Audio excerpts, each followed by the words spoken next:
अभी एक विषय आया कि ये नगर निगम का ही ये जगह है। महापौर मैं अपने नगर आयुक्त से भी कह रहा हूँ और महापौर महोदय से भी कह रहा हूँ, अच्छे डिजाइनर से इसका डिजाइन कराइए और इसको आधुनिक हॉल बनाइए। इसको एसी वेसी लगा करके शादी विवाह जब हो तो एकदम आधुनिक हॉल बनाइए, सुसज्जित हॉल इसको करिए। इसके लिए जितनी राशि की आवश्यकता होगी आप प्राक्कलन कराइए, वो राशि राज्य सरकार देगी, आपको चिंता करने की जरूरत नहीं है। इसको तुरंत कराइए। दूसरा, आप इसकी अफिल्त रहिए कि मधुबनी के विकास के लिए मैं पुनः एक बार कह रहा हूं कि आप योजना ला कर दीजिए, पैसे की कोई कमी नहीं रहेगी। ये मैं आपकी अदालत में खड़े होकर के विश्वास दिलाना चाहिए। जितना पोखरा होगा आप निश्चित रहिए महापौर महोदय। अब मैं आश्वस्त करना चाहता हूं कि केवल पोखरा जीर्णोद्धार नहीं, मधुबनी के विकास के लिए पैसे की कोई कमी नहीं कि 14 करोड़ 53 लाख की लागत से हम बस स्टैंड का काम भी पूरा करने वाले हैं समय। तो ये हम आज 51 करोड़ की सौगात मधुबनी जिला को देने जा रहे हैं। और इससे पूर्व में पिछले 20 मई को माननीय मुख्यमंत्री जी के कर कमरों के द्वारा 29 करोड़ 63 लाख रुपया मुख्यमंत्री समग्र योजना में मधुबनी जिला के विभिन्न नगर इकाई को दिया गया है।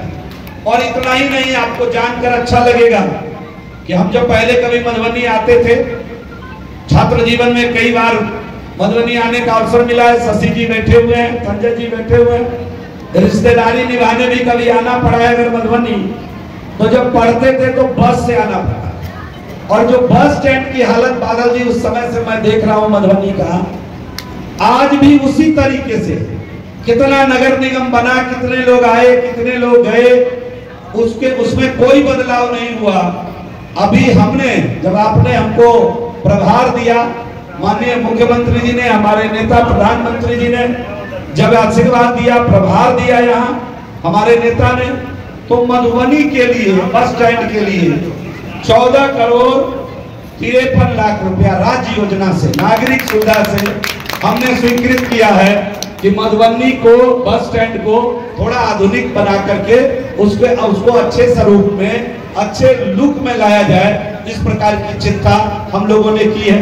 और अभी अभी प्रधानमंत्री जी आए थे मधुबनी की पावन धरती पर पिछले महीने, तो आप सभी लोगों को मालूम होगा कि माननीय प्रधानमंत्री जी ने यहाँ कुल 2692 आवास दे करके उस दिन गए हैं।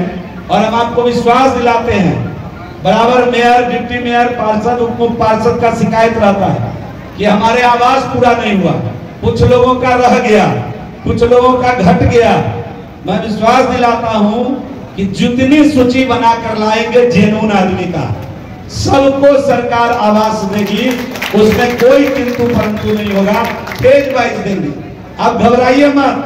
कई बार पार्षद लोग फोन करते हैं, हम तो कहते हैं कि लोकतंत्र का सबसे भारी नेता अगर कोई है तो पार्षद है। सबसे कठिन चुनाव जीता है, सबसे भारी नेता लोकतंत्र का वो पार्षद है। इस नगर के पार्षद से भारी नेता गांव वाला पार्षद। आपसे एक वो नेता भारी है, वो गांव वाला जो पार्षद वो आपसे भी भारी है। बड़ा कठिन चुनाव जीतना पड़ता है। एक वार्ड का चुनाव जीतना है, व्यक्ति व्यक्ति को आप जानते रहते हैं। शाम को गिन कर जाते हैं कि 300 आदमी मेरे पक्ष में है। रात को सोते हैं, कल वोट होने वाला होता है, वो 300 हो जाता है 280। अब उसमें भी जब वोट गिराने का समय आता है तो जो मजबूत आदमी होता है, बूथ के रास्ता में भी 4 आदमी अपना रख ले रहता है। कोई जाता है तुरंत होकर हाथ पकड़लक और रोकलक तो गली में अगला कल जो तोरा मालूम हो कि छो, अरे फलन में ना तोहर बाबूजी बीमार रहो तो 1 महीना हॉस्पिटल में अगरल को तोरा पता हो, आ तू जाई छा फलना के वोट देवे, एहन पाप करवा, तू एने पाप करे जाई छा। वो रास्ते में बदल गया ले बलैया। अब 280 आप जोड़ले थे, वोट के दिन 260 हो गया, गिनती हुआ आपको निकला 252। 2 वोट 4 वोट से कोई जीता कोई हार गया। तो बड़ा कठिन चुनाव, बहुत कठिन चुनाव है। पार्षद का व्यक्ति व्यक्ति जोड़ करके आदमी चुनाव जीत कर आता है। और सबसे भारी नेता, चुनाव कठिन और सबसे भारी नेता कैसे? तब किसी के घर में अगर कोई तकलीफ हो जाए अभी रात के 12 बजे, किसको याद करता है? पार्षद को। अब पार्षद किनको मालूम महिला है, वो सोई हुई है, तो उनके पति को तो जगाइए लेगा, कहेगा ये सूते रहा के वोट दे लिया। बाप बताओ हमारे बेटा बीमार अभी हॉस्पिटल जाए के है, केना जाए कुछ बुझाइए नहीं रहा है। हॉस्पिटल में के चिन्हत, घर में अगर एगो सांप निकल गया, कोई व्यवस्था नहीं है तो किसको याद करेगा? पार्षद को। घर में सांप निकल गया, आप आए नहीं। लोकतंत्र का सबसे बड़ा नेता है और मुझे सौभाग्य प्राप्त हुआ है माननीय प्रधानमंत्री जी और माननीय मुख्यमंत्री जी और अपने उप मुख्यमंत्री जी, अपने प्रदेश के अध्यक्ष जी के कारण कि मुझे इस विभाग का पर मंत्री बनाया गया। अब ये नेता का मंत्री, तो आप समझ लीजिए कितना कठिन काम है। डेली कम से कम 50 चिट्ठी जांच का आता है, ये उस पर लिखता है, उस पर लिखता है। हम तो आग्रह करने आए हैं कि मिल करके काम करें, सब लोग मिल करके विकास करें। विकास में किसी प्रकार का कोई माने भेदभाव मत करिए। जब आप शपथ भी लिए होइएगा, जब आप पार्षद जीत के आए होइएगा, मुख्य पार्षद महापौर जीत के आए होइएगा, उप महापौर जीत के आए होइएगा, तो ईश्वर की शपथ लिए होइएगा कि हम बिना भेदभाव का काम करें। और चुनाव जीतने के बाद हम कई बार फंस जाते हैं चक्कर में, अरे फलाना तो वोट नहीं दिया था, उसको तो बरंडा के लिए तरसा देंगे। अब 3 आदमी मिल के आप बतिया रहे हैं बरंडा में, अब उसी में से एक आदमी उसको जाके कहियो दे रहा है कि तोरा तक हलवा लिया घर चारों हाथ पार्षद का हलवा। अब इससे आप जोड़ने के बजाय तोड़ रहे। लोकतंत्र इसकी इजाजत नहीं देता। मान लीजिए हम विधायक हो गए, तो विधायक के पहले हमारा दल है, जीतने के बाद सभी हमारे लोग हैं जिन्होंने हमको चुना है। सबका काम करना है, ईमानदारी से करना है, निष्ठा से करना है, यही लोकतंत्र है। अगर हम भेदभाव करेंगे तो लोकतंत्र मर जाएगा। मैं बार बार आपको कह रहा हूं कि किसी कोई आवास में नहीं छूटेगा। हम दूसरा लिस्ट भी अभी हम आग्रह कर रहे हैं, 20 तारीख को प्रधानमंत्री आने वाले हैं बिहार। माननीय प्रधानमंत्री जी से हम आग्रह कर रहे हैं कि हमको फिर शहर के लिए 1 लाख आवास उस दिन दीजिए अपने कर कमलों से। तो हम लोग लगे हुए हैं, 1,65,000 की सूची तैयार है और जियो टैग कराएंगे आने वाले दिनों में। किसी का कोई आवास छूटने वाला नहीं है, आप निश्चित रहिए। और अभी आपके घनश्याम जी चहेते विधान पार्षद जी, हमारा इनका इस बार बहुत संवाद हुआ है विधानसभा में मैथिली में। ये सवाल मैथिली में करते थे तो जवाब भी मैं इनको मैथिली में देता था, आसन भी कहता था कि अभी तब लीजिए करिए सवाल, सुनिए जवाब। तो कई पोखरा जीर्णोद्धार का काम इन्होंने सवाल लाया था। मधुबनी में जितना पोखरा होगा आप निश्चित रहिए महापौर महोदय, अब मैं आश्वस्त करना चाहता हूं कि केवल पोखरा जीर्णोद्धार नहीं, मधुबनी के विकास के लिए पैसे की कोई कमी नहीं होगी। ये आप जान लीजिए, ये आपका काम है योजना ला कर देना। मैं तो ऐसा मंत्री हूं कि इस बार अभी तक 30% पैसा बजट का खर्च कर दिया 2 महीने 3 महीना अभी पूरा भी नहीं हुआ बजट के बाद कर दिया। तेजी के साथ काम करना है और तेजी के साथ काम करके रिजल्ट भी लाना है, कम समय में लोगों के पास काम पहुंचाना है। जहां भी कोताही हो किसी भी स्तर पर, अगर इंजीनियरिंग सेक्शन के द्वारा, अगर पदाधिकारी सेक्शन के द्वारा, मुझे जरूर बताइए, हम और हमारी सरकार तुरंत एक्शन लेगी। माननीय मुख्यमंत्री जी के नेतृत्व में और माननीय उप मुख्यमंत्री जी के कुशल वित्तीय प्रबंधन में आप सभी को जानकर अच्छा लगेगा कि बिहार पहली बार 3,17,000 करोड़ का बजट बनाया। जब लालू जी और राबड़ी जी का जमाना था तो अंतिम बजट 23,800 करोड़ का बना। कितने का? 23,800 करोड़। और अभी कितने का बना? 3,17,000 करोड़ का। ये कितना गुना हुआ ये देखने की बात है। ये इतना बड़ा बजट अगर बना करके बिहार के विकास के लिए माननीय मुख्यमंत्री जी, माननीय उप मुख्यमंत्री जी और ऊपर से केंद्र सरकार का, हम सब मिथिला के भाषा में कहे महो महो, जब प्रधानमंत्री आते हैं तो महो महो कर देते हैं। मधुबनी आए तो कुछ उदासी थी जरूर, हमारी बहनों का सिंदूर किसी ने उजाड़ने का काम किया था, दुखी थे। हम लोगों के दबाव में यहाँ आए, वो कैंसिल हो रहा था पूरा कार्यक्रम। आए, बहुत दुखी थे प्रधानमंत्री जी। जब तक उस सिंदूर का बदला नहीं ऑपरेशन सिंदूर से लिया गया, फिर भी इतनी बड़ी सौगात जब उसके बाद विक्रमगंज में आए, बिहार 50,000 करोड़ रुपए की सौगात बिहार को दे करके गए और निश्चित रूप से यकीन मानिए, अब तो एयरपोर्ट देखिए पटना का जा करके, क्या एयरपोर्ट इंटरनेशनल मानक का बना है? लगता ही नहीं है कि पटना में हम लोग हैं।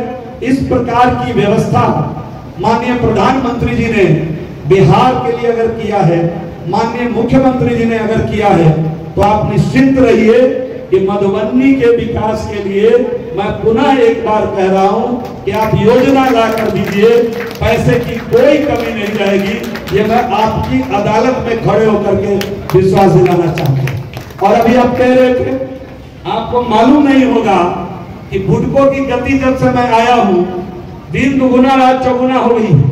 बुडको तेजी से काम कर रहा है। बुडको अगर अपने समय पर योजना खत्म नहीं करेगा तो कड़ी कार्रवाई होगी। यह मैं पहले ही समीक्षा बैठक में कह दिया था। और केवल ठेकेदार पर कार्रवाई नहीं करेंगे, हम संवेदक पर कार्रवाई नहीं करेंगे। घनश्याम जी, अधिकारी भी नपेंगे, ये लिख कर रख लीजिए। समय पर काम खत्म करना होगा। और पहले ही समीक्षा बैठक में मैंने सभी योजना का काम समाप्ति का दिन मांग कर लिया हूं और आज उसको हम लोग फॉलो कर रहे हैं। मधुबनी में 126 करोड़ का बुडको अभी काम कर रहा है। आपका स्ट्रॉन्ग वाटर ड्रेनेज, मुझे बताया गया कि 60% काम उसमें हो गया है। आज मैं जब समीक्षा करूंगा, इसीलिए समीक्षा रखा हूं कि कितना काम हुआ, उसकी आज सामूहिक समीक्षा हम लोग करेंगे। और शब्द अग्री भी हम लोग यहाँ एक बनाएंगे मधुबनी में, लगभग 5 करोड़ 30 लाख की लागत से, और झंझारपुर में भी 5 करोड़ 70 लाख की लागत से इस काम को हम लोग करने जा रहे हैं। तो ये सारा काम अगर समय पर खत्म करना है, मैंने पहले बोला कि 14 करोड़ 53 लाख की लागत से हम बस स्टैंड का काम भी पूरा करने वाले हैं ससमय। तो ये सारा काम ससमय हम खत्म करने वाले हैं। इसके अतिरिक्त अभी एक विषय आया कि ये नगर निगम का ही ये जगह है। महापौर, मैं अपने नगर आयुक्त से भी कह रहा हूं और महापौर महोदय से भी कह रहा हूं, अच्छे डिजाइनर से इसका डिजाइन कराइए और इसको आधुनिक हॉल बनाइए। इसको एसी वेसी लगा करके शादी विवाह जब हो तो एकदम आधुनिक हॉल बनाइए, सुसज्जित हॉल इसको करिए। इसके लिए जितनी राशि की आवश्यकता होगी आप प्राकलन कराइए, वो राशि राज्य सरकार देगी, आपको चिंता करने की जरूरत नहीं है। इसको तुरंत कराइए। दूसरा, हम इसके अतिरिक्त भी बोले हैं कि जितना नगर निगम है, अब बारात को तो कोई रुकने दे नहीं रहा है स्कूल में, अब कहाँ रुकेगा? बारात आएगी तो शादी तो होगा ना। तो छोटे छोटे नगर इकाई में हम सम्राट अशोक कन्वेंशन हॉल बना रहे हैं। अब आपको जमीन ढूंढ कर लाना है। ईओ भी, मैं एग्जीक्यूटिव ऑफिसर से भी अभी समीक्षा में विषय आएगा कि कहाँ कहाँ मिल गया, कहाँ नहीं मिला। अरे पैसे की कोई कमी नहीं है राज्य सरकार में इस समय, इस विभाग में। आप योजना तो लाइए, जमीन पर योजना लाइए। हम तो पार्क बनाने के लिए कह रहे हैं। अगर पार्क की जमीन नहीं है छोटे नगर इकाई में, तो आप एक पोखरा अच्छा सा पकड़ लीजिए और चारों तरफ उसका 5-6 फीट का उस पर वॉकिंग पाथ बना दीजिए उसके ऊपर, और बढ़िया लाइट वाइट लगा के, पेड़ पौधा लगा के, हो गया पार्क। टहलने के लिए बुजुर्गों को रोड पे नहीं जाना होगा, वहां टहलेंगे। तो ये सब काम कर रहे हैं, सबके लिए पैसा उपलब्ध है। हम पार्क बनाने के लिए भी आपको पैसा देंगे, हम पोखरा जीर्णोद्धार के लिए देंगे, घबराने की जरूरत नहीं है।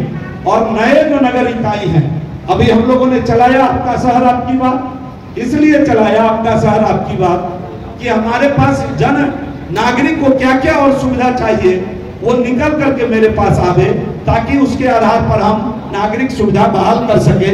इसलिए मैंने चलाया।